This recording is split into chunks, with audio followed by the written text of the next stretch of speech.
గతంలో వైసీపీ పాలన రావడానికి పూర్తి సహకారం అందించి తిరుపతి శ్రీకాళహస్తి ఎమ్మెల్యేల గెలుపుకు అలాగే రాష్ట్రంలోని మిగతా శాసనసభ్యుల గెలుపునకు తాను కృషి చేశానని ఎంత చేసినా బీసీ కులాలకు వైసీపీ న్యాయం చేయకపోవడాన్ని బాధ కలిగించి తాను వైఎస్ఆర్సీపీ క్రియాశీలక మరియు ప్రాథమిక సభ్యత్వాలకు రాజీనామా చేస్తున్నట్లు తిరుపతి ప్రెస్ క్లబ్లో బుధవారం మీడియా ముందు అన్నా రామచంద్రయ్య యాదవ్ ప్రకటించారు.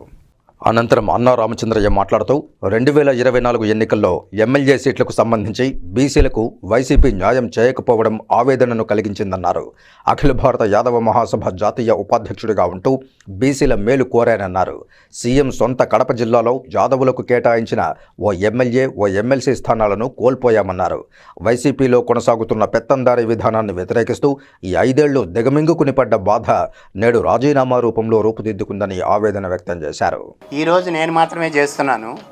వాళ్ళ విషయాలు ఏదేంటే మా ఫ్యామిలీ విషయం దగ్గరికి నేను వెళ్ళలేదు. ఇంకా వాళ్ళు కూడా ఇష్టం ఉంటే చేయొచ్చు, కష్టంగా ఉంటే గొమ్మను ఉండొచ్చు.